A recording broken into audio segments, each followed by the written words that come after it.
Hi friends, ఆ restaurant జగవీస్ కృతింగా. So ఈ inter city smart బస్సులు అయితే ఆ బ్రాండెడ్ దగ్గరే ఆపుతున్నాయి, ఆ బ్రాండెడ్ హోటల్స్ దగ్గరే ఆపుతున్నాయి. సో బాగానే ఉంది, కానీ ప్లేస్ రెస్టారెంట్ చూడడానికి స్పేషియస్గా వాష్రూమ్స్ ఉన్నాయి బాగానే. కాకపోతే వాష్రూమ్లో కూడా కొంచెం ట్యాప్స్ ప్రాబ్లమ్స్ ఇలాంటివన్నీ కూడా కనిపిస్తూ ఉన్నాయి.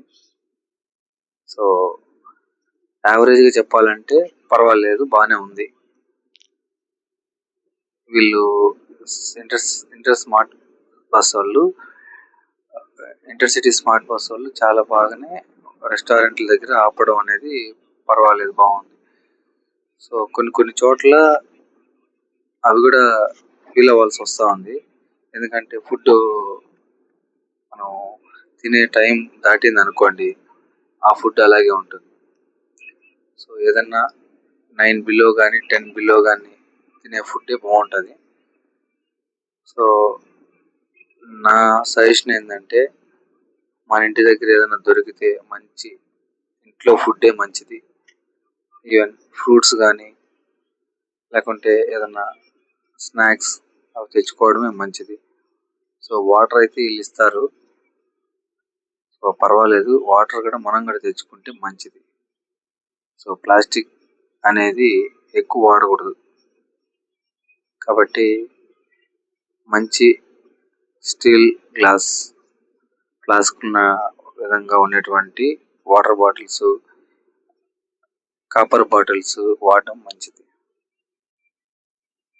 అది ఒక చిన్న సలహా మాత్రమే. అది వాళ్ళ వీలుని బట్టి మనం ప్లాన్ చేసుకొని రావాలి. సో నేను చెప్పేటప్పుడైతే వాయిస్ అయితే మీకు స్టక్ అయినట్టు అలా ఉండేది ఖచ్చితంగా ఉంటుంది. ఎందుకంటే ఇది నా ప్రాబ్లం కాదు, బస్సు ప్రాబ్లము. సో అంటే బస్సు కుదుపుల్లో దిగినప్పుడు అట్లా ఆడము, అలాగే మాట్లాడేటప్పుడు మైక్ ఇట్లా షేక్ అవుతుంది, కాబట్టి వాయిస్ కూడా అట్లాగే ఉంటుంది. సో రోడ్డు వర్షం పడుతోంది, బయట లైట్గా వర్షం ఆగింది కూడా. సో ఆల్రెడీ పడి ఆగింది, కాబట్టి వర్షం పడతా ఉంది. సో మనం బస్ జర్నీలు బాగా చేస్తున్నాము. సో మీకు ఇంకా bus journey outer, inner, interior ఇవన్నీ కూడా చూడాలనుకుంటే మీరు సజెస్ట్ చేయండి, కామెంట్ చేయండి. మీకు నచ్చిన ఈ రూట్ చేయండి అని. హైదరాబాద్, తిరుపతి ఇట్లా కొన్ని రూట్స్ ఉన్నాయి కదా, వైజాగ్, తిరుపతి ఇలా.